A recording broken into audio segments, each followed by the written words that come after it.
திரு நாராயணன், நான் உங்களிடமிருந்து ஆரம்பிக்கிறேன். தொடர்ச்சியா பாஜக தரப்பிலிருந்து கேள்விகள் எழுந்து கொண்டே இருந்தது. ஏன் கடைசி நிமிடம் வரைக்குமாக காங்கிரஸ்ல அந்த ஒரு குழப்பம் இருந்தது? ராகுல் காந்தி ஏன் அமேதியில் போட்டியிடாமல் ரேபரேலியை தேர்ந்தெடுத்தார்? தோல்வி பயம்தான் காரணம் அப்படிங்கிற விமர்சனங்கள் முன்வைக்கப்பட்டது. அதற்கு பதிலடியா பிரியங்கா காந்தி இப்போது பிரதமரை நோக்கி கேள்வி எழுப்பியிருக்கிறார். ஏன் குஜராத்தை விட்டு நீங்க உத்தரப்பிரதேசத்தில் போட்டியிடுறீங்க அப்படின்னு. அதாவது இது ரெண்டுத்துக்கும் என்ன வித்தியாசம் இருக்குதுன்னு எல்லாருக்குமே தெரிஞ்சதுதான். பிரதமர் கடந்த 2 முறையாக வாரணாசியில் தொடர்ந்து மிகப்பெரிய வெற்றியை ஈட்டு வருகிறார். உத்தரப்பிரதேசம் வாரணாசியில அவர் போட்டியிடார். சென்ற முறை கூட அவர் குஜராத்ல போட்டியிடவில்லை.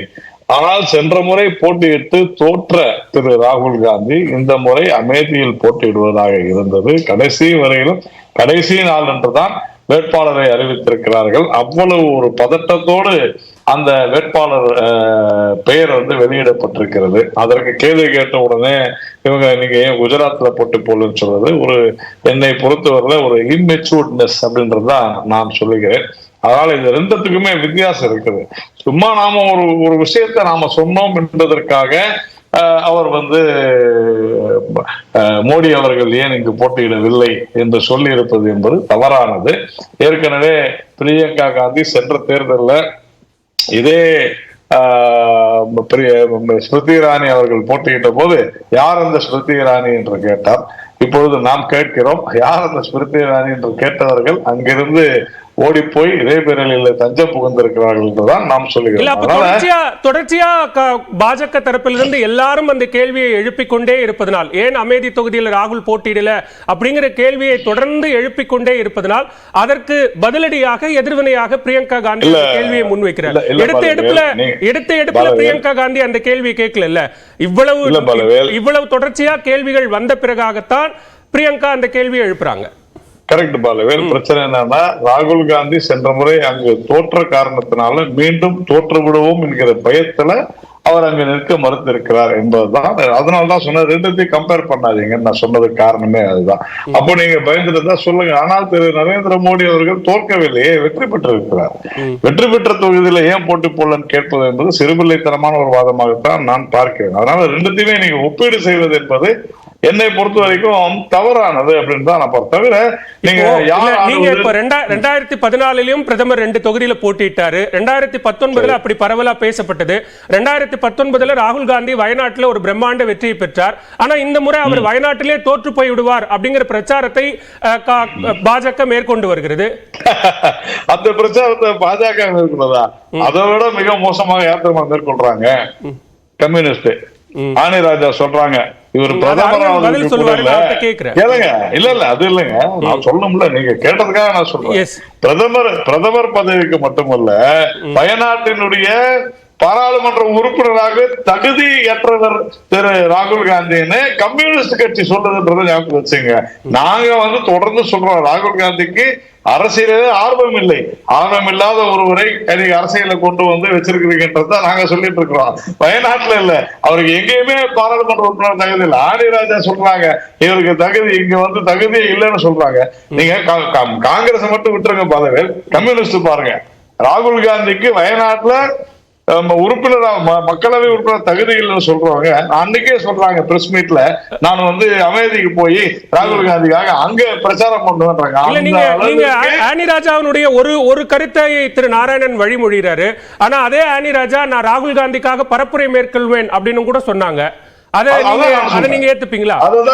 அதுதான் சொன்ன, இரட்டை நாக்குடன் பேசுகிறார்கள் கம்யூனிஸ்டுகள்.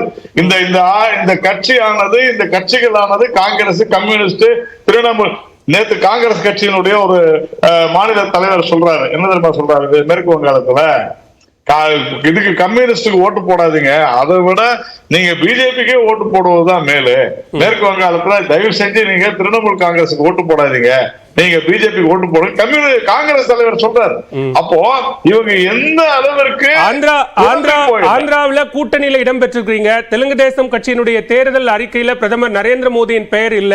நீங்கள் வேண்டாம் என்று சொல்லக்கூடிய பாஜக எதிர்க்கிற பல விஷயங்களை அவர்கள் தேர்தல் வாக்குறுதிகளாக அறிக்கையில் இடம்பெற செய்திருக்கிறாங்க. இடஒதுக்கீடு உட்பட. பாலவேல், அது தெலுங்கு தேசம் கட்சியினுடைய அது தெலுங்கு தேசம் கட்சியினுடைய கூட்டணியினுடைய என்டிஏ கூட்டணியினுடைய தேர்தல் அறிக்கை. ஒரே ஒரு நிமிஷம். மதிமுக தன்னுடைய தேர்தல் அறிக்கையில தனி ஈழம் பத்தி பேசிருக்கிறாங்க. திமுக அதை ஏத்துக்குதா? நான் கேக்குற கேள்வி சொல்லுங்க, தப்பா பேசக்கூடாது.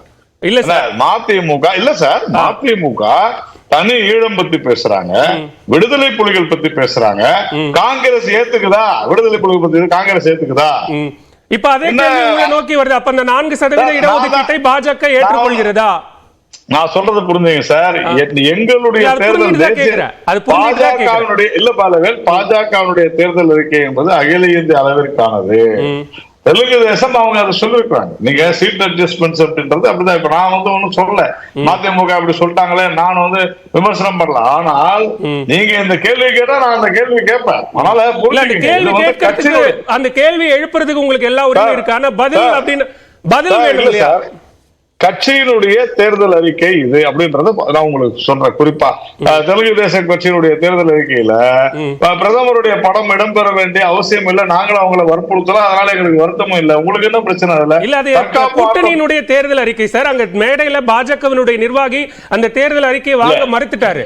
இல்லங்க, நான் சொல்றதுக்கு அது தெலுங்கு தேசம் கட்சியினுடைய தேர்தல் அறிக்கை. தயவு செஞ்சு புரிஞ்சுங்க, அது கூட்டணியினுடைய ஒரு கூட்டணி முரண் அப்படின்னு கேள்வி எழுப்பினா நீங்க கேரளாவையும் மற்ற மாநிலத்தையும் குறிப்பிடும் போது ஏன் ஆந்திராவையும் கர்நாடகாவில் இருக்கக்கூடிய முரண்பாட்டையும் சுட்டி காட்டக்கூடாது? முரணே இல்லைன்ற எங்களுக்கு முரணே கிடையாது. நீங்க தயவு செஞ்சு அது பண்ணுங்க, எங்களுக்கு முரண் எதுவுமே கிடையாது. எங்களை பாஜக தலைவர் ஏன் அந்த தேர்தல் அறிக்கை வாங்கியிருக்கலாமே? அவருக்கு அவங்க கட்சியினுடைய தேர்தல் அறிக்கை சார், அதான் நான் சொல்றேன். ஏன் நீங்க why don't you understand this?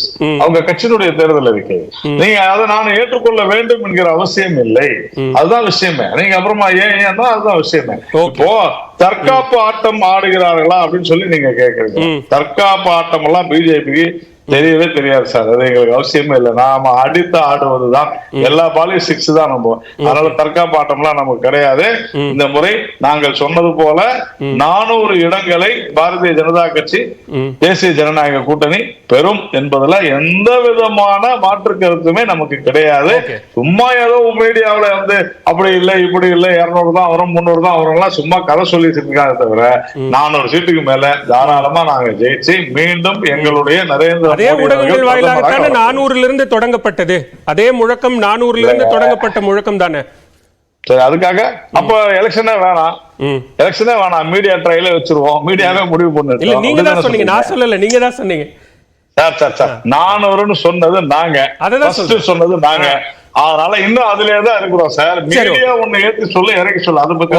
Okay, திரு நாராயணன், முதற்கட்ட பார்வையை நான் எடுத்துக்கிறேன். திரு அருணன், இங்க அமேதியில் போட்டியிடாமல் ரேபரேலியில் ராகுல் காந்தி போட்டியிட்டு இருப்பதை தொடர்ச்சியா பாரதிய ஜனதா கட்சி கேள்வி எழுப்பிக் கொண்டே இருக்கிறது. ஆம், அவர் தேர்தல் தோல்வி பயம் காரணமாக அல்லது அரசியல் விருப்பம் என்கிற ஒன்றே இல்ல, ரொம்ப கட்டாயப்படுத்தி வற்புறுத்தி அவரை நிக்க வைக்கிறதன் காரணமாகத்தான் கடைசி நேரத்தில் போய் 1 மணி நேரத்துக்கு முன்னாடி தொகுதியை முடிவு செய்து வேட்புமனு தாக்கல் செய்யக்கூடிய நிலைமை உருவாகி இருக்கு அப்படிங்கிறாங்க. ரேபரேலிக்கு கூட தான் பாஜக முதல் நாள் வரைக்கும் முடிவு பண்ணாம இருந்துச்சு. அதுக்கு முதல் நாள் தான் கடைசி நாள், நாமினேஷனுக்கான கடைசி நாளைக்கு முதல் நாள் தான் வேட்பாளர் அறிவிக்கப்பட்டார். எங்க இதெல்லாம் ஒரு பிரச்சனை. அங்க ஒவ்வொரு கட்சியும் அந்த கால அவகாசத்தை மனசுல வச்சுக்கிட்டு முன்போ பின்போ வேட்பாளர் அறிவிப்பாங்க. அது நாமினேஷன் என்பது தாக்கலாம். இல்ல இந்த மாதிரி பிரச்சனைகளை ஒரு கட்சியுடைய பேச்சாளர்கள்லாம் பேசுவாங்க. அந்த தலைவர் ஏன் தொகுதி மாறினாரு அப்படிங்கிற பேச்செல்லாம் நாங்க ஆதி காலத்துல இருந்து கேட்டிருக்கோம். இங்க இருக்கக்கூடிய நண்பர்களும் கேட்டிருப்பாங்க. ஆனா எனக்கு அந்த ஆச்சரியம்னா இத ஒரு விஷயம்னு இந்த நாட்டு பிரதம மந்திரி பேசியிருக்காரு. எங்க நாட்டுல எவ்வளவு பிரச்சனைகள் இருக்கு. இவர் 10 ஆண்டுகளாக ஆட்சி நடத்தி இருக்காரு. அதெல்லாம் பேசாம மிக முக்கியமான விஷயம் அவருக்கு என்னன்னா, ராகுல் காந்தி ஏயா அமைதியை விட்டு ரேபரேலிக்கு மாறினார். சேர்த்து பேசுறாரு. இல்ல சொல்றேன், அதாவது அதைத்தானே முக்கியமாக நீங்க பேசினதால ஊடகங்கள் வருது. அது பார்க்கும்போது இன்னைக்கு கொடுக்கிற தலைப்புகள், அது அச்சு ஊடகம்னாலும் சரி அல்லது காட்சி ஊடகம்னாலும் சரி, வேறு சில விஷயங்களும் அவர் பேசியிருப்பார். அந்த வேறு விஷயங்கள் என்னங்கிறது அது தனி. ஆனால் இது குறைஞ்சபட்சம் எப்படி வேணா சொல்றேன், ஒரு முக்கியமான விஷயமாக நம்முடைய நாட்டு பிரதம மந்திரி பேசுவது அவருடைய ஒரே கவலை. ராகுல் காந்தி ஐயா அமேதி தொகுதியை விட்டு ரேபரேலிக்கு போனார். அப்படி அவர் கேட்கும்போது பிரியங்கா காந்தி இப்படி ஒரு பதில் கேள்வி. இது அவர் கேட்டா இப்படித்தான் வரும் பதில்.